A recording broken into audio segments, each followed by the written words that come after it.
programa de hoje fala sobre os impactos sociais, ambientais e econômicos gerados pelo desperdício de alimentos.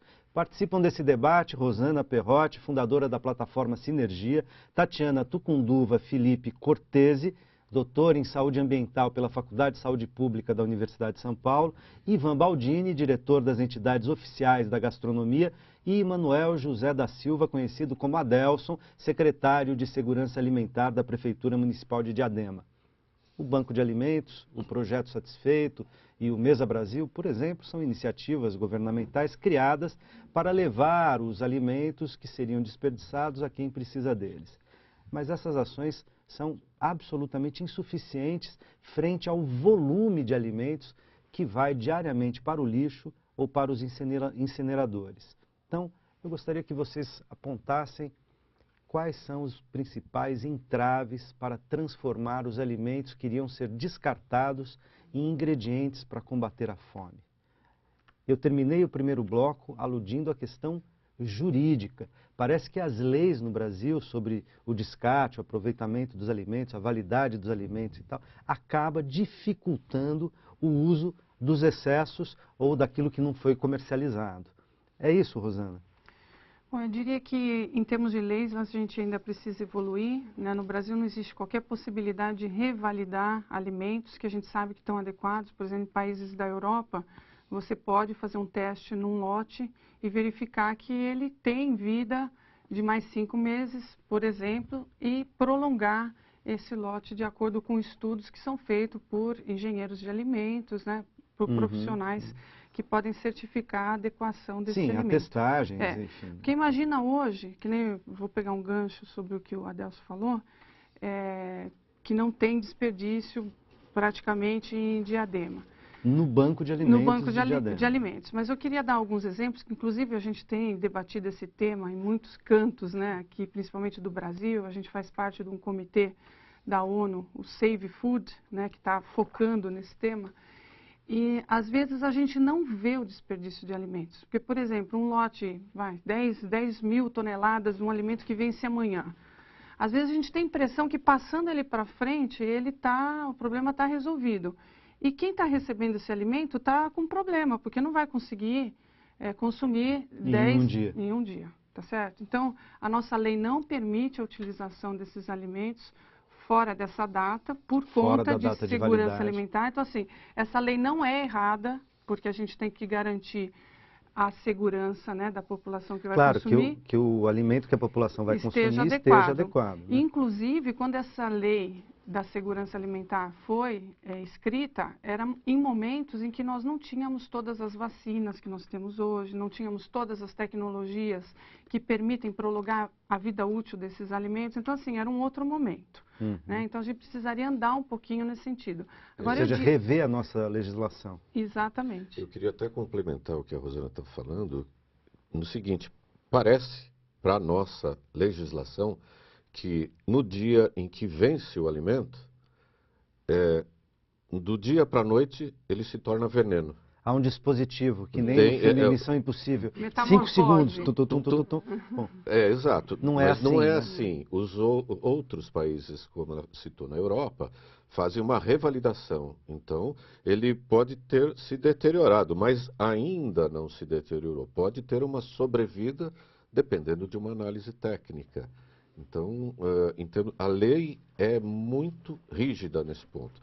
Quando ela foi concebida, estava certa. Eu suponho, Rosana, Tatiana, que Adelson, que, na verdade, prazo de validade deve trabalhar com um padrão médio de validade da vida útil de um produto.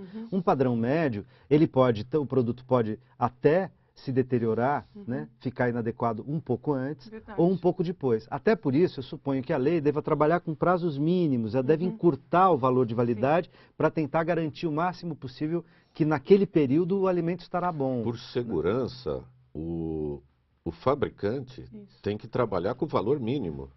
É uma segurança dele, porque se tiver algum problema, ele já sabe que ele já fez pelo padrão mínimo. Então, tem que ver alguma coisa, violação da embalagem. Então, ele tem a segurança jurídica, porque ele trabalha com certeza, com o valor mínimo, nem o Trabalho médio. em grande escala, né? Exato. Eu acho que a questão é, assim, aproveitar esse conhecimento técnico que existe para que os legisladores possam utilizar isso de forma a, inclusive, considerar a questão da logística. Porque para a distribuição desses alimentos a gente sabe que existem problemas. A gente não tem, né, um sistema de transporte, infelizmente no Brasil, de uma forma eficiente. Então, depender só também, né, dos caminhões, a gente acaba recebendo uma série de reivindicações nesse sentido. Eu queria puxar um gancho, até aproveitando a especialização da Tatiana, que é por conta dos impactos ambientais desse descarte de alimentos, né? Porque nesse valor de 750 bilhões, a gente ainda não está colocando aí o custo ambiental.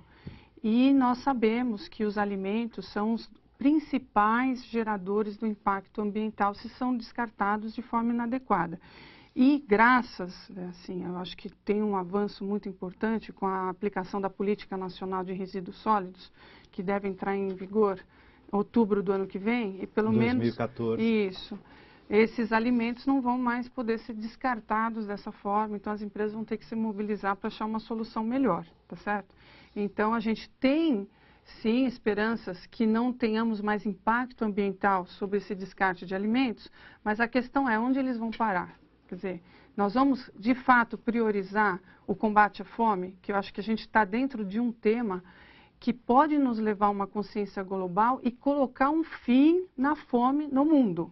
O Brasil tem que levantar essa bandeira. Ou vamos continuar incinerando alimentos. Exatamente. Ou até descartando em aterro, o que é um absurdo. Hoje a gente, citando... Mas o descarte em aterro não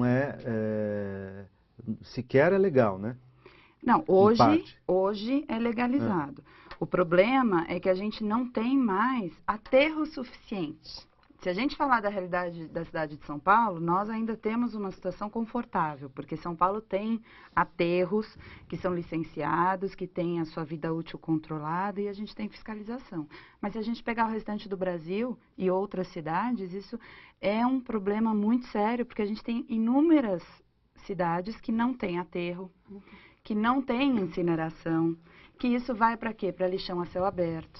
E aí a gente acaba trazendo a presença de vetores. A gente tem problemas com os catadores de lixo, porque aí estes, que são populações inteiras, desde crianças até idosos, que vivem do lixo, nesse manuseio de forma errada, acabam tendo uma série de problemas de saúde pública. E além... Fora que a gente nega que esse produto, que esse alimento seja reaproveitado e, eventualmente, os famintos vão se alimentar nos aterros. Eles vão para os aterros se alimentar. Buscam não só fonte de renda para a família, porque essas famílias vivem, né, do reaproveitamento ali do lixo, mas também se alimentam, a gente sabe. Agora, Rosana, você estava nos dizendo no intervalo, o Ivan também, que provavelmente esse desperdício, o volume de dinheiro, de custo, do custo anual relacionado ao desperdício, seria então maior do que 750 bilhões de dólares ano e já estaria batendo na casa dos 1 trilhão de dólares. Com certeza. Porque, na no verdade... mundo, né? Isso não só no Brasil, no mundo. Né? É muito difícil nós termos condições de rastrear todo o desperdício de alimentos, porque a maioria está escondido em locais que nunca ninguém vai tomar conhecimento.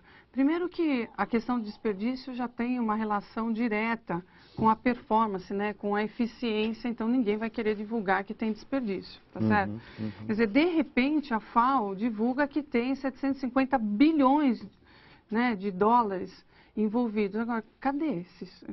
Diadema não tem. A questão é, não tem porque não existe, ou não tem porque não tem política, ou não... Quer dizer, onde está esse alimento? Como que a gente pode trabalhar para aproveitar melhor esse recurso precioso, né? Inclusive conhecer melhor, né? Então, aonde está? Dar visibilidade não apenas para o problema, mas para aonde ele está, como acontece. Exatamente. E poder se organizar para criar uma outra arquitetura, né? Uma outra cultura. A questão do alimento é igual questões ambientais. A gente tem a dificuldade de mudar esses paradigmas, porque são comportamentos que a gente adota há muito tempo.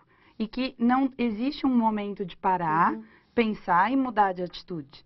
né? Então, quando a gente fala em alimento e desperdício, em combate à fome, que é hoje o nosso tema principal, mas a gente se remete ao quê? Ao desperdício total de recursos. Sim. Então, a gente tem muito desperdício de água, a gente tem muito desperdício de energia, de questões mesmo, né, da nossa mobilidade. Ou seja, é antieconômico, inclusive, né? Exatamente. Adelson, eu queria te ouvir na seguinte direção. Então, a gente está falando de coisas que me diriam o seguinte: parece que o desperdício de alimento, de um lado, e ainda, né, a existência de famintos ou de pessoas que se alimentam muito mal, de outro lado, é um crime, né? Embora não tipificado como tal na legislação, é um crime. A gente não teria que ter uma legislação que criminalizasse o desperdício? Então, eu falei que Diadema não tem desperdício. Lógico que tem. Agora a gente procura evitar de ter... não tem só no banco de alimentos, não tem desperdício no banco, não. Porque o desperdício vem de casa também, né? Claro. Na verdade, na nossa casa, na casa do ser humano, do cidadão. Então. Agora, o nosso banco de alimentos, por exemplo, ele tem um trabalho, eu considero, muito bom, né? Pelos profissionais, nutricionistas, engenheiros, agrônicos. Por exemplo, nós temos hoje 30 hortas comunitárias que envolvem 150 famílias da cidade, né? Elas cuidam disso, né? Eles cuidam disso porque eles têm um preparo para isso, é preparado para isso. Então, portanto, mesmo os 5, 10% de desperdício, porque assim, aí você comentou, a Rosana comentou em referência à data, né? A validade. A validade. Automaticamente, os nossos parceiros, nós temos trabalhado isso também. Nós também temos esse trabalho, né? Imagine que nós vamos encaminhar para as entidades um alimento que venceu hoje. Não. Né? O que venceria amanhã. Que venceria amanhã também não. E aí faz o que com esse alimento? Dificilmente nós recebê-los. Né? Nós recebemos ali então, eventualmente esse é desperdiçado. Você comentou, inclusive, ali uma semana para que nossos profissionais, nossa nutricionista faça o preparo, né?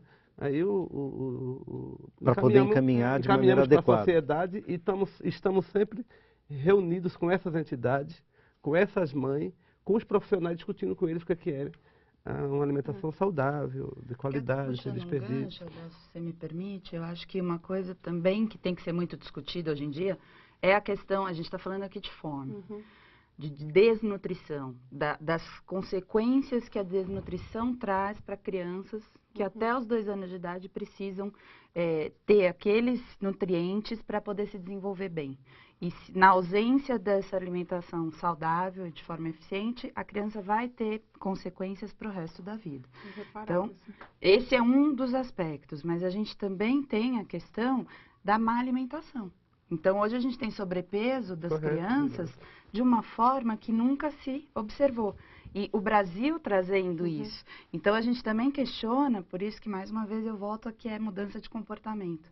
Porque quando não tem o alimento, é a desnutrição, são aquelas cenas que a gente vê, né, diariamente nos noticiários.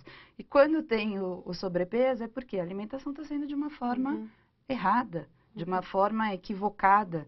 E que os pais também precisam de educação para isso. Ou seja, a questão não é comer muito, é comer bem. Né? Não se trata nem de não comer, porque aí a fome, tá certo? E nem de comer muito, se trata de comer adequado, comer bem. Né? A gente tem uma educação alimentar. Ivan, eu estava falando, eu cheguei a apontar aqui a ideia de que o desperdício é, do ponto de vista social, um crime. Mas, naturalmente, não se trata aqui de criminalizar. Criminalizar o desperdício não pode ser criminalizar o produtor, o comerciante ou o consumidor por uma coisa que ele não tem, ou por questões que ele não teria como intervir, né? Ele não consegue se responsabilizar se ele doa um alimento. Se ele pudesse doar um alimento com validade de mais 10 dias e depois daquilo dar um problema de saúde, porque foi mal acondicionado, até transportar e chegar, a responsabilidade é dele. Então, já é assim hoje, né? Como fazer? Como a gente impedir esse crime social e, ao mesmo tempo, sem culpabilizar uma das pontas, né, dessa relação, criando uma responsabilidade social mais ampla. Rosana. Bom, eu acho que esse é o ponto central. Nós precisamos oferecer soluções, né? Não adianta também culpar. Eu acho que as pessoas querem o bem, muitas vezes não sabem como. Então, a gente tem que pensar em formas de viabilizar soluções em que todo mundo possa colaborar e que seja benéfica para todos. Então, pegando o gancho do crime, né, o Papa Francisco, agora em junho, disse que desperdiçar alimentos é como roubar alimento da mesa dos pobres. Então, se roubo é crime, eu acho que realmente cabe. Eu tive também numa entrevista, num programa de Justiça em Foco, com o desembargador Laurelli, que fez uma relação por omissão de socorro. Você está falando que você tem no Brasil 60% de alimentos que vão parar em lixões e aterros, e do outro lado 1 bilhão de pessoas passando fome. E aí, ele falou, Rosana, aí, você está falando que tem alimentos e tem gente passando fome, é a mesma coisa que você está passando por uma avenida, vê uma pessoa acidentada e não para socorrer. Você está omitindo socorro. Então, o que nós precisamos é tornar esse alimento disponível para as pessoas que passam fome e dar opção para as indústrias, para a agricultura, né, para o setor da gastronomia, para aderir essas soluções para levar esse alimento para quem está passando fome. Porque tem um dado super importante, que é o seguinte, não é que nós estamos só jogando alimento no lixo, nós estamos jogando, segundo a FAO, 750 bilhões de dólares no lixo. Bom, se ninguém gosta de jogar dinheiro no lixo, tá certo? Vamos pensar como direcionar melhor esse recurso para, então, beneficiar esse alimento que traga, então, uma condição de logística em que ele não vença no dia seguinte, porque até o dia do vencimento ele pode ser beneficiado. Então, justamente nós estamos... Se baseia, né, na questão da sustentabilidade. Claro, aí a questão então é produzir riqueza. Produzir riqueza. E não desperdiçar riqueza. Bom, a gente tem uma série de alternativas para enfrentar isso, vamos pensar em algumas, mas no próximo bloco a gente já volta.